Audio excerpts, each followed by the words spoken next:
नमस्ते। आज हम एक ऐसी हिंदी हॉरर कहानी की दुनिया में गोता लगाने वाले हैं जो सच में रोंगटे खड़े कर देती है। कहानी है नीलगिरी अपार्टमेंट्स की।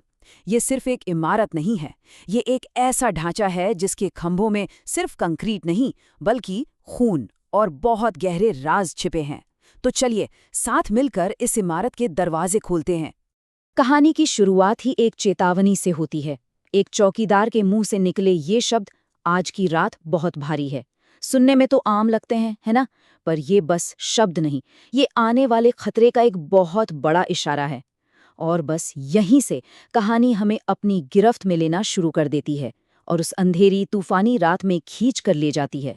तो तारीख है 30 दिसंबर की, बाहर जोरों की तूफानी रात है और हमारी कहानी की मेन कैरेक्टर आरुषि अपने सपनों के घर नीलगिरी अपार्टमेंट्स में अपना पहला कदम रखती है।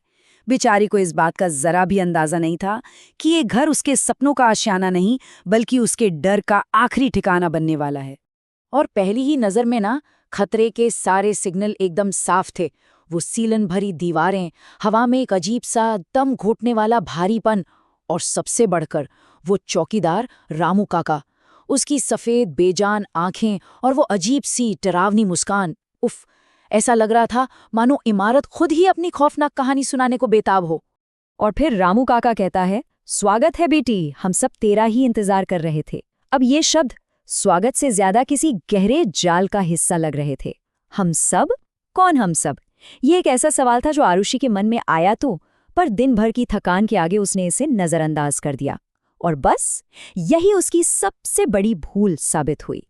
और ये रहा वो क्लासिक सवाल जो ऐसी कहानियों में हमेशा खतरे की घंटी होता है। शहर के बीचों बीच इतना बड़ा फ्लैट इतना सस्ता कैसे? ये ख्याल आरुषि के दिमाग में बस एक पल के लिए आया और चला गया। लेकिन यही वो एक धागा था जो उसे इस भयानक जाल से जोड़ रहा था। कहते हैं ना, जो चीज़ सच होने के लिए बहुत ज्यादा अच्छी लगे वो अक्सर सच नहीं होती। तो अब कहानी उस मोड़ पर पहुंचती है जहां अपार्टमेंट अपना असली भयानक चेहरा दिखाना शुरू करता है।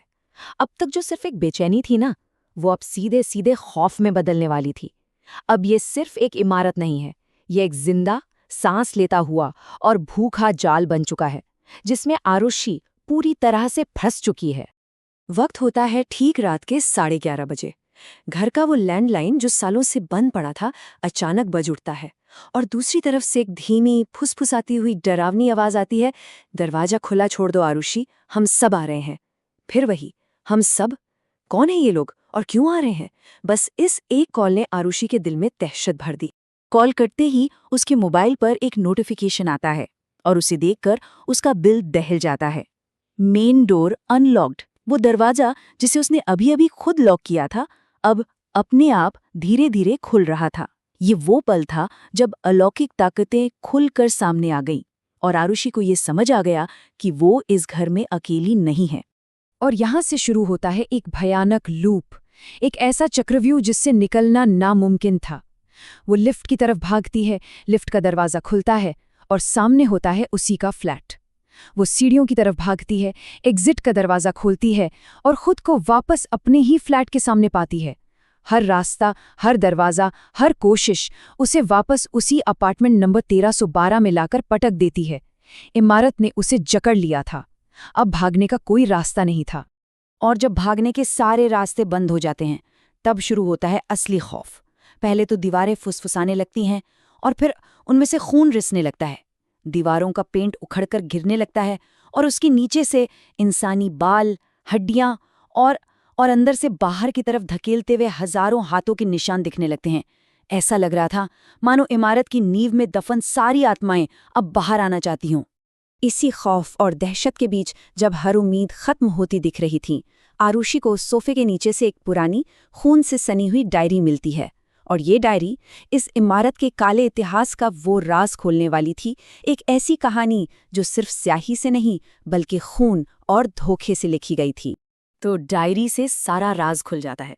साल था 1980। जब ये इमारत बन रही थी तो इसके खंभे हर रात रहस्यमयी तरीके से गिर जाते थे।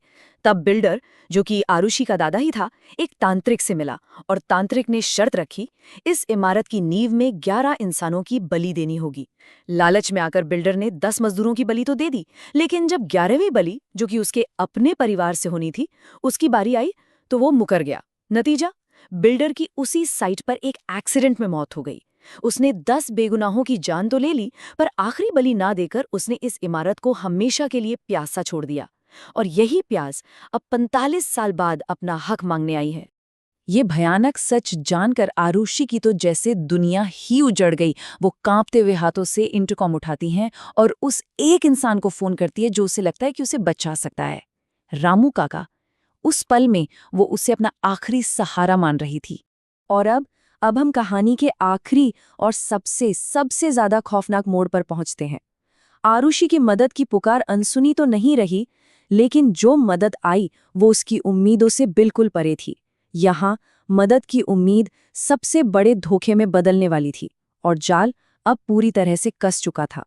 रामू काका के पहुंचते ही आरुषि को जो एक पल का सुकून मिला था ना, वो अगले ही पल हवा हो गया। रामू काका के एकदम शांत और ठंडे शब्द उसकी बचने की आखिरी उम्मीद को भी चकनाचूर कर देते हैं। वो कहता है, हम आज रात यहाँ से नहीं जा सकते बेटी। नीलगिरी की प्यासी दीवारें अपनी आखिरी 11वीं बलि का इंतजार कर रही हैं। साफ था, वो उसे बचाने नहीं आया था, वो तो बस बलि को पूरा होते देखने आया था। आरुषि की कांपती हुई आवाज में पूछा गया ये सवाल कहानी के सबसे बड़े राज से पर्दा उठाने वाला था। पर तुम ये सब मुझे क्यों बता रहे हो? आखिर एक चौकीदार को इमारत का इतना गहरा राज क्यों पता है और वो उसे बता क्यों रहा है? इसका जवाब सच में किसी के भी रोंगटे खड़े कर सकता है। और ये रहा वो खुलासा जो सब कुछ बदल देता है। रामू काका कहता है, मैं 45 साल से इस गेट पर बैठा हूं, सिर्फ इस इंतजार में कि खन्ना का खून इस दहलीज पर वापस लौटे और उस अधूरे वादे को पूरा करे। वो कोई आम चौकीदार नहीं, वो एक पहरेदार था। एक ऐसा पहरेदार जो 45 सालों से सिर्फ इसलिए इंतजार कर रहा था ताकि बिल्डर का कोई वंशज जाए और उस अधूरे पूजा को अपने खून से पूरा करे। 45 साल, जरा सोचिए, 45 साल, लगभग आधी सदी का लंबा इंतजार, सिर्फ एक मकसद के लिए, बदला। ये नंबर सिर्फ एक नंबर नहीं है, ये उस इंतजार की भयावहता और रामू काका के इरादों की गहराई को दिखाता है। और फिर आता है कहानी का आखिरी और सबसे बड़ा ट्विस्ट, सबसे बड़ा झटका।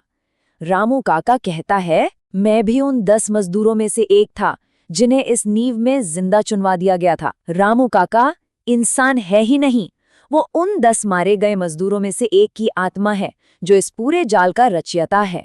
वो शिकारी है जिसने 45 साल तक अपने शिकार का इंतजार किया है। तो ये जो तुलना है ना, ये उस भयानक धोखे को एकदम साफ कर देती है जिसे आरुषि अपना बचाने वाला समझ रही थी। वो असल में उसकी कब्र का रखवाला था। वो मदद के लिए जिसके पास भागी, वही तो वो शिकारी था जिसने ये जाल बिछाया था। उसकी मदद की पुकार ने ही उसे सीधे मौत के मुंह में धकेल दिया। और कहानी अपने अंजाम पर पहुंचती है। घड़ी में ठीक 12 बजते हैं, नया साल शुरू होता है और उसी पल अपार्टमेंट की सारी लाइटें बंद हो जाती हैं और सब कुछ खामोश हो जाता है। बाकी आत्माएं आरुषि को दीवारों के अंदर खींच लेती हैं। 45 साल पुराना वादा आज पूरा हो गया। नीलगिरी अपार्टमेंट्स की प्यास आखिरकार बुझ गई। और हम इस कहानी को इसी एक सवाल पर आकर छोड़ते हैं, क्या इसे इंसाफ कहेंगे? क्या 10 बेगुनाहों की मौत का बदला एक और बेगुनाह की जान लेकर पूरा हुआ? क्या इसे सच में न्याय कहा जा सकता है? कहानी तो यहाँ खत्म हो जाती है, लेकिन ये सवाल शायद हम सबके ज़हन में हमेशा जिंदा रहेगा।